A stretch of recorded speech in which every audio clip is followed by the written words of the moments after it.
Hola, buenos días. Los invito a trabajar un ratito con el tema de elasticidad en, en esta asignatura Economía 2 que comparto con Verónica Cáceres. Mientras esperamos recibir las indicaciones del área correspondiente de informática de la universidad para poder tener clases presenciales, mejor dicho, virtuales, sin límite de tiempo. La elasticidad es una herramienta matemática que fue originalmente destinada para las ciencias experimentales, física, mecánica, química. Lo que hace ese instrumento matemático es medir la sensibilidad de una variable ante cambios en otra, de tal manera que la respuesta en términos de sensibilidad se mueve entre la falta de sensibilidad y por lo tanto una elasticidad igual a cero hasta el infinito. La fórmula que se usa en las ciencias experimentales para medir la elasticidad se las muestro en este gráfico, en este texto hecho a mano. La parte superior se denomina con esta letra griega epsilon, frente a un cambio en la variable independiente exógena, la que condiciona y cambio porcentual, ¿qué pasa con la variable x, que es la condicionada? Si aquí no se produce ningún cambio, el resultado es 0, 0 dividido cualquier número distinto de 0, 0. Por lo tanto, y digamos, antes de continuar, esta aparición porcentual es lo mismo que decir un cambio de la variable respecto a su valor original. Un cambio de la variable respecto a su valor original. Son dos formas de ver la misma definición. Los resultados se clasifican en tres grupos. Inelasticidad cuando hay baja sensibilidad y ese resultado es menor a 1, 0, algo.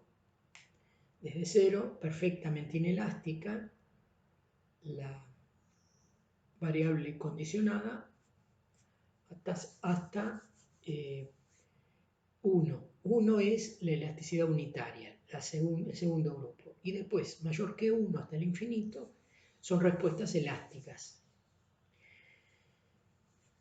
Este tipo de herramientas se utiliza en economía, también para medir la sensibilidad de variables ante cambios en otra.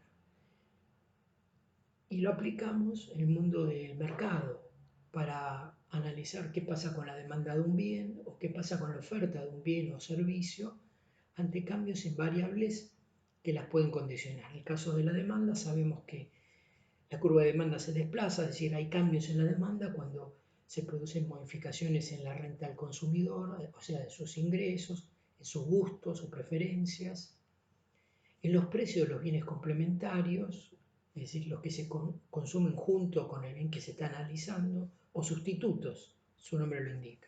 En el caso de la oferta, por ejemplo, ante modificaciones en la productividad de alguno de los factores productivos o en el precio de esos factores, es decir, el costo para la empresa.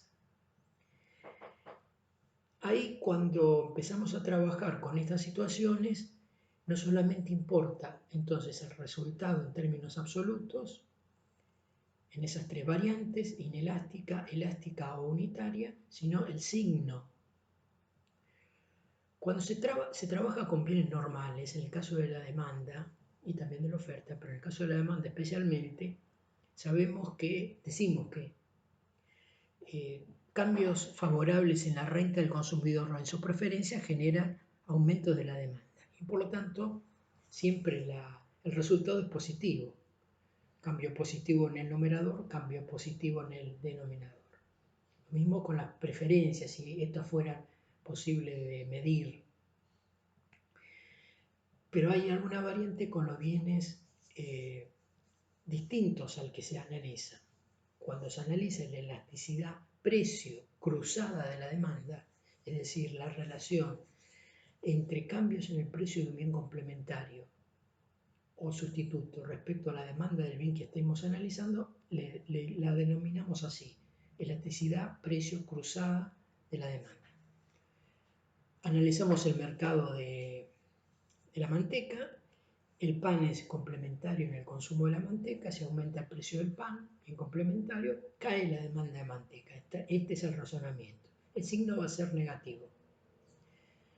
Si incorporamos un bien sustituto, el que es untable, si aumenta el precio del que es untable, denominador positivo, disminuye la demanda de manteca, negativa.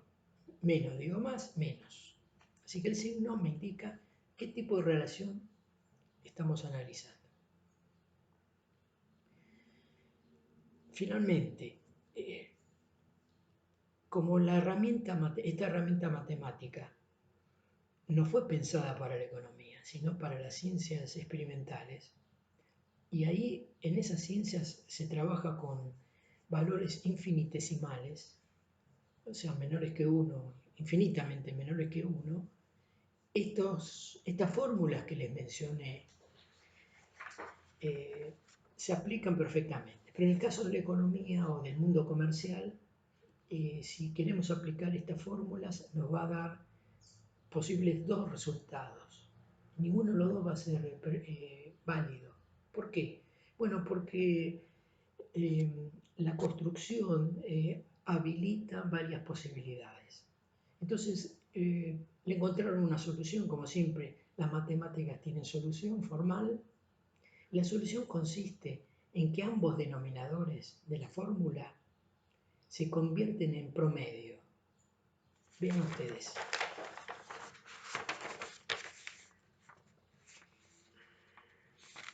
Ahí.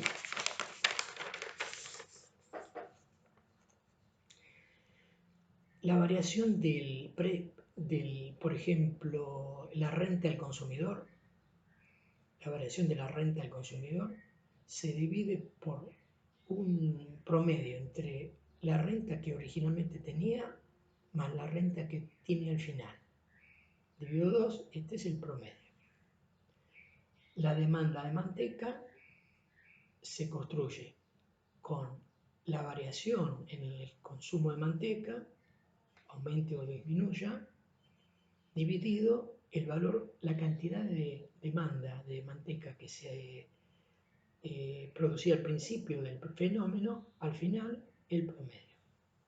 Cuando se aplica esta fórmula, cuando calculamos la elasticidad en el mundo que nos toca vivir de la economía, aplicamos esta fórmula. Es una salida elegante, formal de las matemáticas para que nos pueda dar un resultado unívoco, correcto, en el punto medio entre en las dos situaciones, la original y la final. Así que, de nuevo, la elasticidad es una herramienta que se empezó a utilizar especialmente por los neoclásicos, y de ahí en adelante se aplica para el mundo comercial, especialmente con estudios de mercado, por ejemplo, para medir sensibilidad, es decir, la sensibilidad de una variable, demanda, oferta, ante cambios en otra que puede influir sobre ella, puede o no. Por supuesto hay otras variables que pueden actuar sobre la demanda y la oferta, pero nosotros nos limitamos a esta cuestión. Finalmente, hay un tema adicional que menciona esta unidad que estamos viendo, que es la estructura de mercado. Es una introducción. Simplemente cabe decir que para esta escuela neoclásica, los mercados o son libres o no lo son. Los mercados libres, que son los que después vamos a denominar competencia perfecta, son aquellos en los cuales no hay interferencias externas, típicamente el Estado sería, ni poder de mercado en algunas empresas o consumidores. Es decir, que las acciones de consumidores y oferentes son tales que ninguno puede por sí mismo determinar el precio del mercado, porque su acción es poco influyente, o mejor dicho, todas las acciones tienen la misma influencia. Y los mercados no libres son los que los neoclásicos llaman de competencia imperfecta.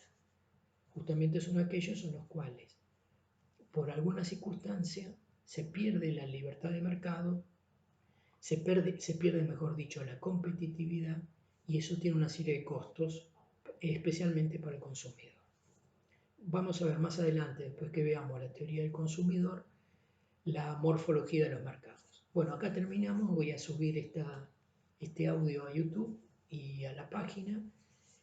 Lo voy a describir como elasticidad, para que cuando podamos tener una clase virtual directa, en vivo y en directo, si hay alguna duda lo podamos volver a ver. Un abrazo, Armando Fan.